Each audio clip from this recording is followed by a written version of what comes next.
Hey guys, I am so glad that you've joined us for our second part of our Connect resource. We're going to be talking through a few things again that hopefully will set you guys up for some really good conversations. I'm joined by Laura Bell, our South site pastor, and Carl McManus, who's our Hollywood site pastor. We had a great chat last time. And hopefully, again, we're going to start to explore. We're going to look at Ruth chapter 1 today and just start to unpack some things from that. Carl, we're going to start with you and we're going to look at just this idea of what we identify with, how that changes how we treat people or also how it changes how people treat us. What do you think in Northern Ireland people most identify with, maybe outside of church and faith? What do you think they identify with? Yeah, I think one of the big ones that I see is class. You know, in Hollywood particularly, I didn't grow up in Hollywood, but whenever I came to the town, it just kind of hit me right in the face. Right. It was like there's a class division in this town where the middle class people live in one side of the town, the working class people live in the other. They go to different schools. It's just such an interesting dynamic. And actually, as I've seen that in Hollywood, it's made me go, oh, okay, this is actually far more widespread than just this town. Right. You know, we see it everywhere. Right. But we just don't really talk about it because it's uncomfortable. Well, we need to right now. We want to talk about that. What would you add anything to that? Oh gosh, yeah, like so many things. I think, or religion. You know, in Northern Ireland, that's been a contentious issue. Is I am this side, I am that side, or political affiliations. You know, I mean, that's huge. But even just day-to-day things like, you know, what football team you support, what badge you wear, what colours you wear, who you turn up, you know, to support. So there are lots of things that we associate ourselves with. And quite often what comes from that is an othering. So I associate myself with this and they are other. Yes, you know? That is literally what we're going to look at. I'm so glad you said that, because that is literally what we're going to look at today is how do we treat the other? How do we engage with people? And we're looking at this word hesed, as you introduced us to last time, is this other-centeredness, right? I was so challenged by what you said. We were laughing at how challenged we were about how they actually don't even have to appeal to God in the book of Ruth. Yes. Their needs are met by community. It's so other-centered. And so we've so much to learn from this in the book of Ruth. And as we open it up, you know, hopefully you guys have had a chance to read through Ruth chapter 1, but what we see is, what we're introduced to is this family. We're introduced to a few characters, Ruth and Naomi and Orpah, who are all married. They've moved from Bethlehem to Moab because of a famine. Their husbands have died and they are on their way back to Moab.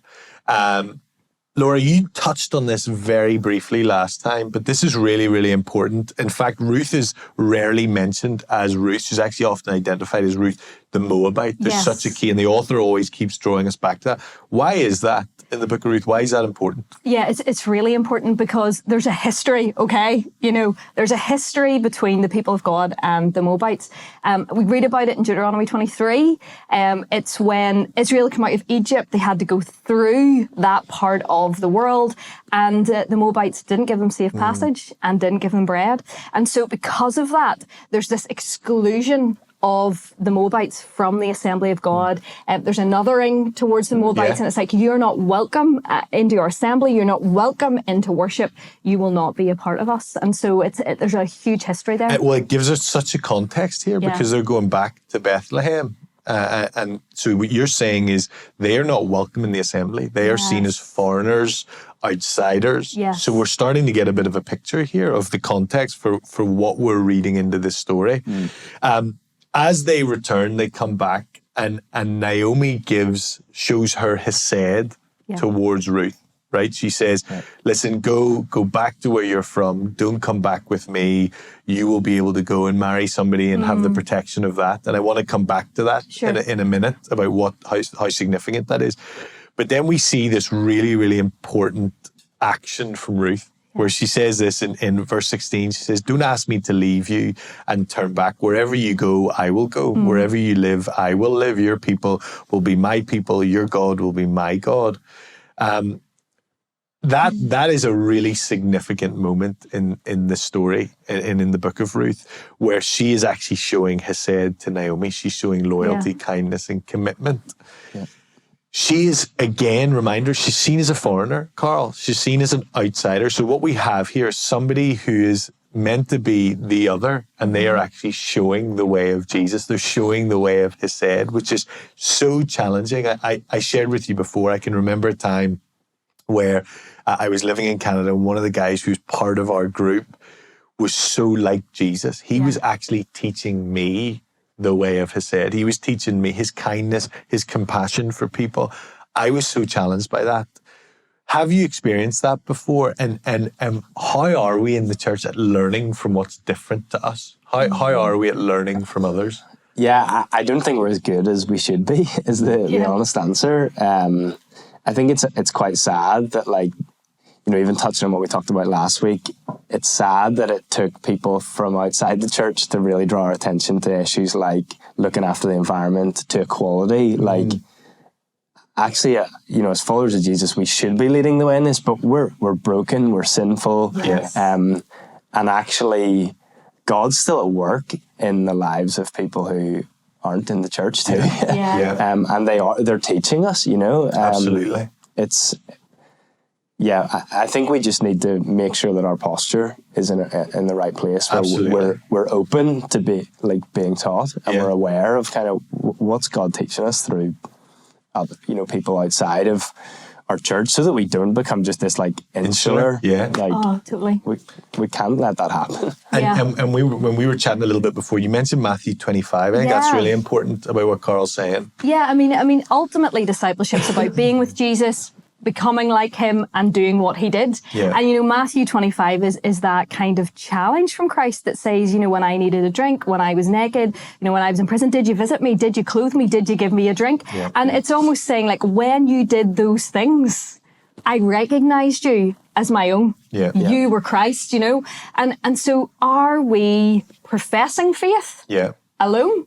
Or are we people of faith, where our actions demonstrate the Hesed of Jesus to others? And that is the challenge. It is like that. I think, and we're coming back to that. We talked about that last time. It's in our actions. Are we actually other-centered as the church? Are we claim affiliation to Jesus, but our faith is not just a set of beliefs or a concept. It's actually being transformed by the Holy Spirit to become like Christ. That's right. That is beautiful. Yeah.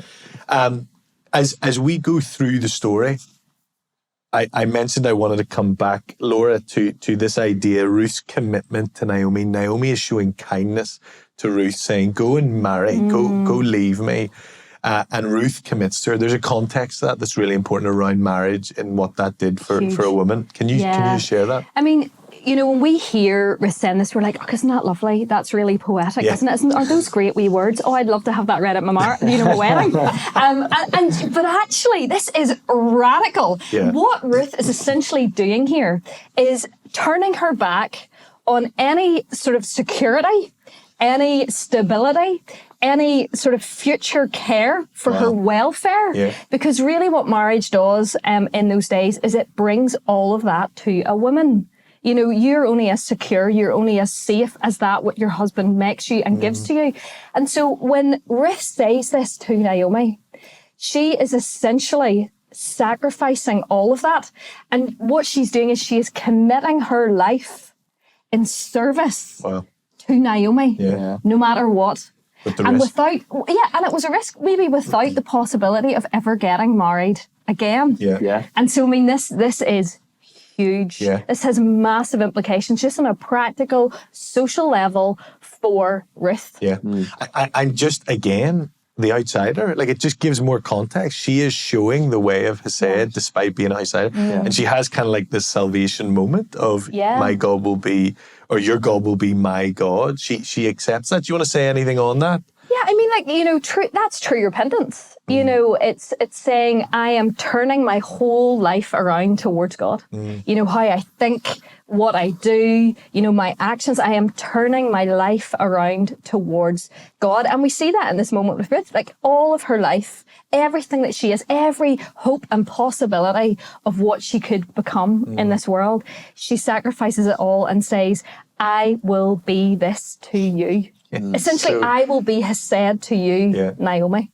And beautiful. Can I just say on that, like it can be such a foreign concept for us these days, where our faith often doesn't come at that much of a cost.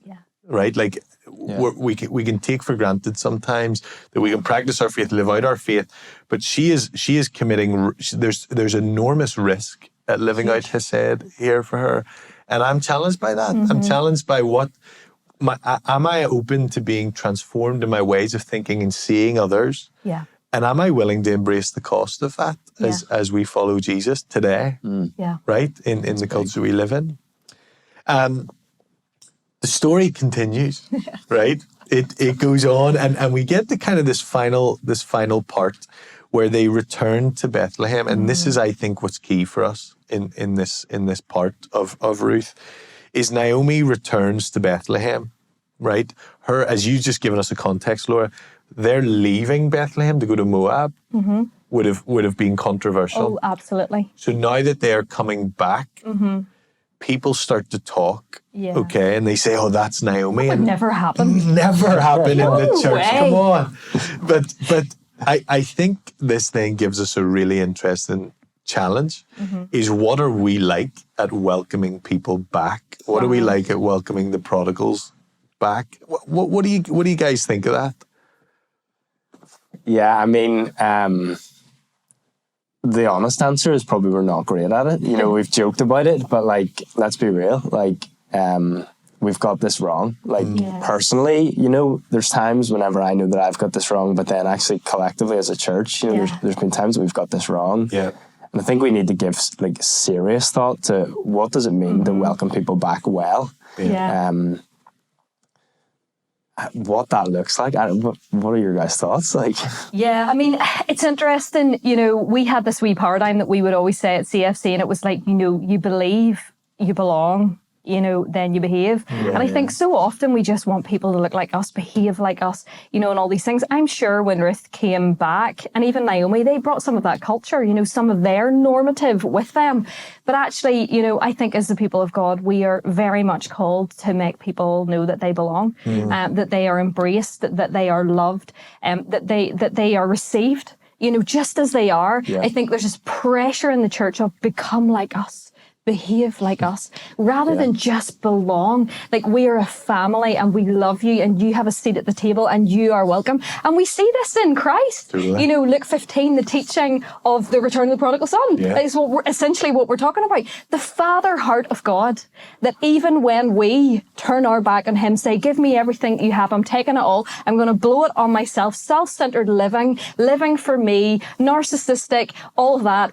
And yet when this son comes back, tail between the legs, before he's even confessed, before he's even prayed a prayer, behaved a certain way, done anything for the father's like running towards him. This is Hesed. It's the relentless pursuit of God in love.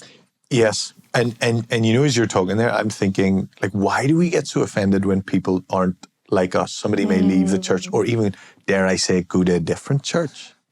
I just said that, right? Like, we get so offended when somebody is other than us. It's that full circle to what we were saying at the beginning. It's why do we get so offended? Is it because you're now different to me, so I can't associate with you?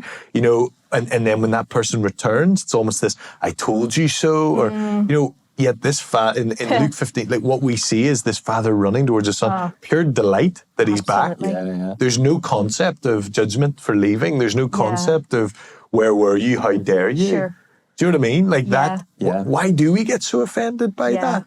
I think part of it is like our culture tells us that that's the way it is. So if you think differently to how I think, like, unfortunately, right now, our culture says you can't be in the same room as me, essentially. Absolutely. So, you know, the church hopefully then is a space where actually we can say, listen, we disagree on this thing and this thing. Our customs are different. But actually, this is still a place where you belong because of the one you belong to. Brilliant. Absolutely. That's really good. Yeah, absolutely. I think to close then this week, there's so many things we've pulled out there. The return of the prodigal. What are we like at welcoming people back? Not even that, just more so of like, what are we like at loving people that are different to us? Are we open to learning to those who are different to us? And I'm really glad you opened us up, Laura, with that sense of the other, right? They are other to me. Because I think, like we said last time, this series, we're focusing on mission and compassion, where we want to become concerned for the other. Yes. Let's not just get so focused, as you said, insular on what's going on here, but let's lift our eyes up to the need globally and locally, right? And Gareth has shared with us how we can locally as sites get plugged in, but also globally, how we as CFC as a church want to support different aspects that are going on worldwide. And I think that is really key. Let's not become insular. Let's keep our eyes up. As Ruth demonstrates, she is the other. Yes. And yet we're so deeply challenged by her actions. Is there anything else you guys would say to finish that on Ruth chapter 1? Or do you think we land the plane there? I think You're good? I'm good to land it. Anything you would Yeah, add? we can land that plane there. We'll go there. Thank you guys so much Thank you, for Ryan. chatting, and hopefully Thanks, Carl. that Thank sets you. you guys up for some conversations around Ruth chapter 1 as we just continue our series on mission and compassion.